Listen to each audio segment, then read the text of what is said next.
বাংলাদেশ জাতীয়তাবাদী ছাত্রদল সমর্থিত প্যানেলে আমরা প্রার্থী হিসেবে অংশগ্রহণ করেছি।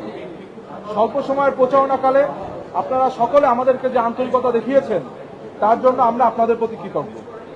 সর্বোপরি এই ঢাকা বিশ্ববিদ্যালয় ক্যাম্পাসে যে হাজার হাজার শিক্ষার্থী তাদের মূল্যবান ভোট প্রদানের মাধ্যমে আমাদের উপর আস্থা রাখার প্রচেষ্টা করেছিলেন, তাদের সকলের প্রতি আমাদের অন্তরের অন্তঃস্থল থেকে জানাই কৃতজ্ঞতা ও ভালোবাসা।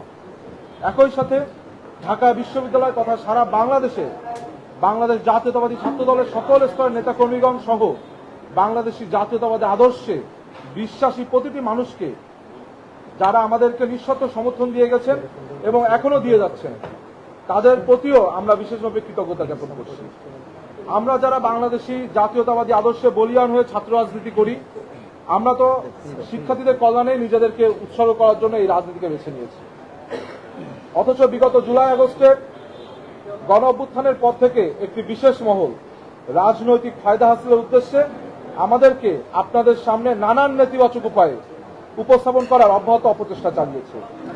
আমাদের স্বাভাবিক রাজনৈতিক প্রক্রিয়াতে এরকম নানান প্রতিবন্ধকতা তৈরি করে নির্বাচনী রাজনীতির মাঠকে অসম করে রাখা হলেও অভিভাবকতুল্য শিক্ষকদের বারংবার আশ্বাসে বিশ্বাস রেখে আমরা ডাকসু নির্বাচনের বিষয়ে সর্বোচ্চ আন্তরিকতা দেখিয়ে সার্বিক সহযোগিতা বজায় রেখেছি। তাফসিল ঘোষণার পরেও নানান অনিয়ম পরিলক্ষিত হয়, আমরা যথানিয়মে তাদের নিকট সকল অভিযোগ জানিয়ে সমাধান চেয়েছি, কিন্তু একটি অনিয়মেরও কোনো সমাধান না দিয়ে আমাদের শিক্ষকেরা সেই বিশ্বাসের মর্যাদা রাখতে পুরোপুরিভাবে ব্যর্থ হয়েছেন। তারপরেও পরম করুণাময়ের অশেষ মেহেরবানিতে এবং আপনাদের সকলের অকুণ্ঠ ভালোবাসায় আমরা সেই সব প্রতিবন্ধকতার বেড়াজাল ভেদ করে শিক্ষার্থীদের কল্যাণে কাজ করে যাচ্ছি এবং শিক্ষার্থীদের আস্থা অর্জনে আমাদের পথ চলা অব্যাহত রয়েছে। তাই প্রচারণা চলাকালেই আমরা শিক্ষার্থীদের কাছে প্রতিজ্ঞা করেছিলাম, জয় পরাজয় যাই হোক না কেন আমরা তাদেরকে ছেড়ে যাব না। শিক্ষার্থীদেরকে দেওয়া সেই পবিত্র প্রতিজ্ঞা রক্ষার্থেই আমরা আজ এখানে সমবেত হয়েছি। সদ্য অনুষ্ঠিত ডাকসু ও হল সংসদ নির্বাচনে সংঘটিত নানান অনিয়ম ও অসঙ্গতি অত্যন্ত দৃষ্টিকটুভাবে আমাদের সকলের চোখে ধরা পড়েছে, যার ফলে শিক্ষার্থীদের পবিত্র ভোটাধিকার প্রয়োগের উৎসবটি হয়েছে নেতিবাচকভাবে প্রশ্নবিদ্ধ। এখন আপনাদের মাঝে ডাকসু ও হল সংসদ নির্বাচন 2025-এ নির্বাচনকালীন বিভিন্ন অনিয়ম এবং অসঙ্গতি হয়েছে যে তার সুস্পষ্ট তথ্যাদি তুলে ধরবেন বাংলাদেশ জাতীয়তাবাদী ছাত্রদল সমর্থিত প্যানেলের ভিপি প্রার্থী আবুল ইসলাম খান।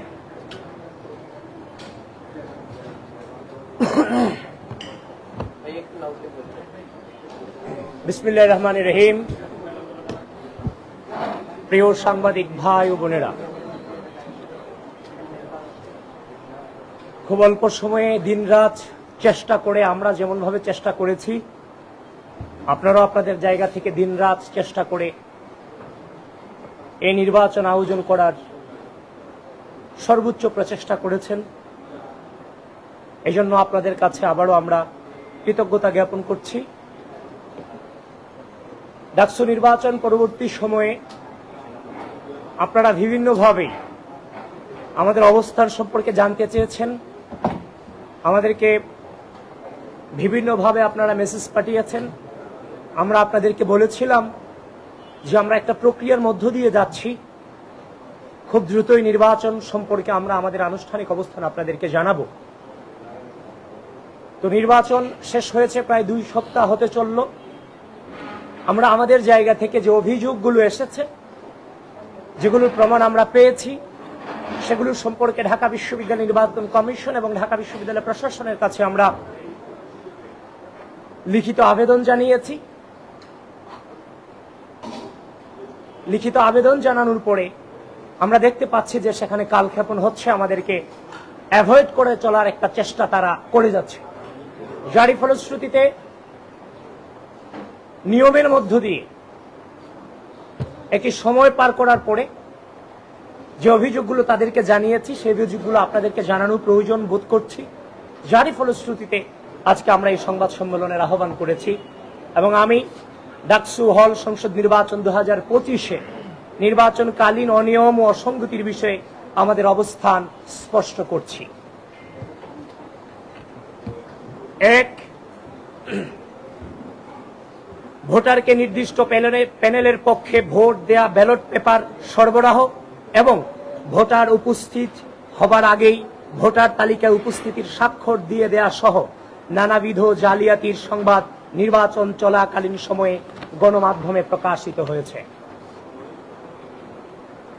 বিভিন্ন কেন্দ্রে ভোটার উপস্থিতি ও ভোট প্রদানের হার অসামঞ্জস্যতা পরিলক্ষিত হওয়ায় বাংলাদেশ জাতীয়তাবাদী ছাত্রদল সমর্থিত প্যানেলের প্রার্থীরা সহ অধিকাংশ প্যানেল এবং একাধিক স্বতন্ত্র প্রার্থী ইতিমধ্যেই ভোটার উপস্থিতির তালিকা এবং ভোট কেন্দ্রের সিসিটিভি ফুটেজ চেয়ে ঢাকা বিশ্ববিদ্যালয় প্রশাসন বরাবর আবেদন করেছেন।